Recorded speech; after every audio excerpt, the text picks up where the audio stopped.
We are now at the end of budget week, which has been a complete whirlwind. In this video, I'm talking all about budget week, what it is, and how this week's announcements impact Australia. My name is Katarina Sullivan, and I would like to welcome you to my YouTube channel.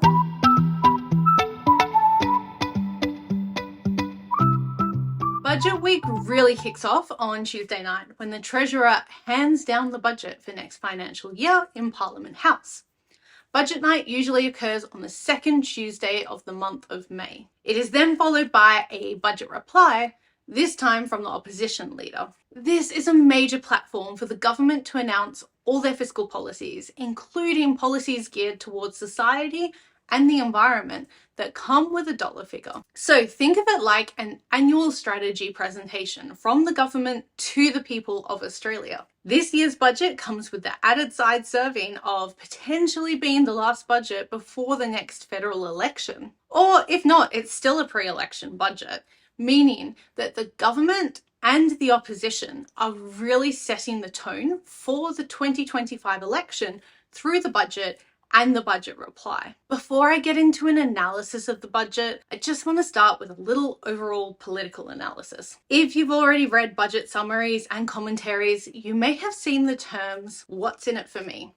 Now, if you follow me on social media, you may have seen that my husband, my son, and I were the center of an article on how the budget impacts Australians in the Australian newspaper. We were speaking from the perspective of a young family with a mortgage and as small business owners. And in this feature, I spoke about this exact topic, the what's in it for me mentality. Now, many Australians are doing it tough at the moment with the cost of living crisis. So we are looking for relief in the budget. However, this framing, what's in it for me, isn't helping us in the long term. We've had a series of budgets that have been focused on short-term handouts instead of long-term policy reform. Like any good strategic plan, we want long-term strategy as well as strategy for the medium term. I don't know how the government plans to address the housing crisis by the time my son is ready to enter the market.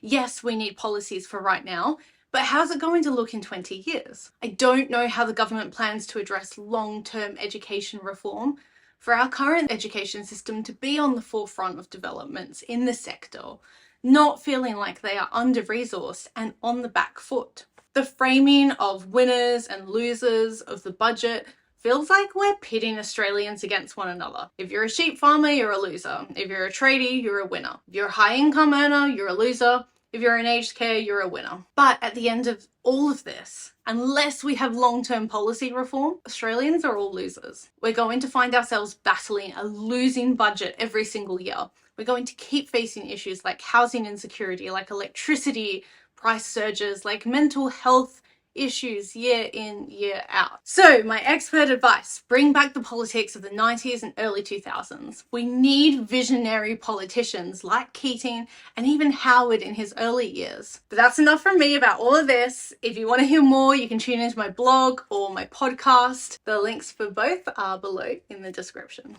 So, returning back to the 2024-2025 federal budget. Stage 3 tax cuts weren't an announcement in this year's budget, but they were an important consideration given it will make an impact on our economy. One key announcement that became a bit of a headline was a $75 per quarter credit on electricity bills for the 2024-2025 year. And this has been met with some mixed responses. On one hand, it's a pretty small amount. $75 doesn't get you very far today. For some people, it will make a huge impact. For those on salaries over $200,000 per year, it probably won't matter as much as it does to someone living on minimum wage. It's also important to note here that it's a bit of a band-aid solution to a broken election promise that power bills would not go up under a Labor government. Now, I don't think there is a lot they could have done to control that, but I did say at the time of the election that it was a bit of a naive promise to make, as there was no way they could stop energy bills from going up. But on to the means testing debate, which has been a hot topic. I understand the calls for this relief to be means tested. However, means testing would require a fundamental shift in data sharing policy,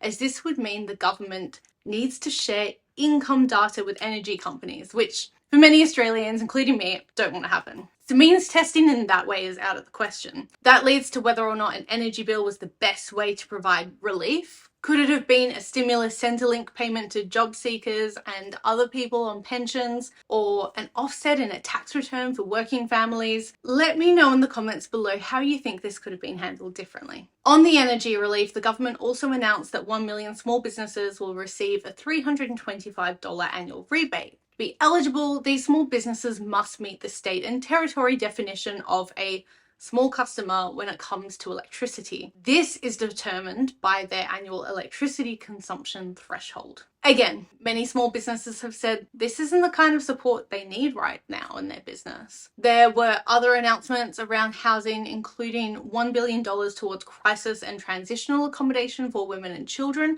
fleeing domestic violence and for youth. Also included in the budget was a $925 million commitment to make the Morrison government's domestic violence payment a permanent financial support for women and children fleeing domestic violence. However, as was pointed out when the Morrison government first trialled this program and has been pointed out again, it doesn't work effectively unless there is adequate funding and resources directed towards frontline services to support the women who received this $5,000. Right now, the sector is under-resourced and cannot provide support to all women who come their way. While the $1 billion towards crisis accommodation will help, the issue of men's violence against women and against other men needs to be tackled at the root cause. We also need to look beyond just domestic violence and look at other instances of men's violence against women and work out how we can continue to keep women safe. Something I have been speaking about for a while is the need for longer-term reform to rules around instant asset write-off for small businesses. In simple terms,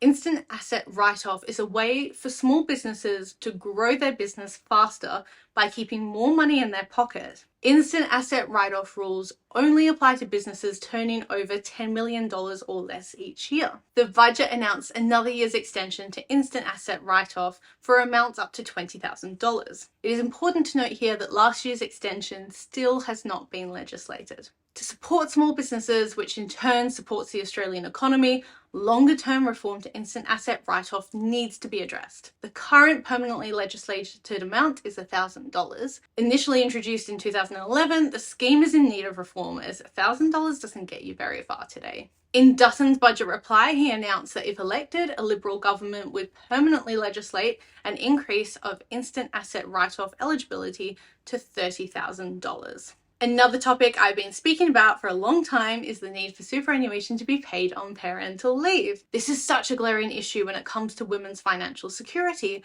especially as it is women who usually take the majority of the parental leave. I was incredibly pleased, to say the least, to see the announcement that superannuation would be paid on government-paid parental leave for babies born or adopted on or after 1 July 2025. This is a massive step in the right direction. Now to the green energy debate. I don't know if many other Australians are still confused by the Future Made in Australia plan. It sounds really flashy, but I can't actually get a concrete understanding of what this will look like in reality. A significant component of this $22.7 billion Future Made in Australia plan is geared towards renewable energy. In Peter Dutton's budget reply, he made the comment that the renewable energy sector should be able to stand on its own 2 feet. If that's his approach, that's totally fine. But I would also then say that the mining, coal and gas sector should be able to stand on its own 2 feet as well, which it historically hasn't. It's received a lot of government stimulus. Snowy Hydro will receive a federal government loan in another attempt to get the project back on track. Then there's a significant investment in renewable hydrogen, solar and battery supply chains, green metals and low carbon liquid fuels. When speaking about a sustainable future, all of these measures are incredibly important. I'm just hoping that a Future Made in Australia also leverages supply chains and prioritises other Australian businesses, especially SMEs or small to medium-sized enterprises. The government has also previously announced changes to help debts and other government study loans, in which the loan will be indexed each year at the lower out of the wage index rate or the inflation rate. This will be backdated to the 2022-2023 financial year, which means that many students will have several $100s, if not more, wiped from their index student debt. Teachers, nurses, midwives and social workers also receive some more good news in the form of the Commonwealth Prac Placement Plan, which provides students with a payment during their placement. This aims to stop the dropout rates of students in these fields of study. Now, rapid fire.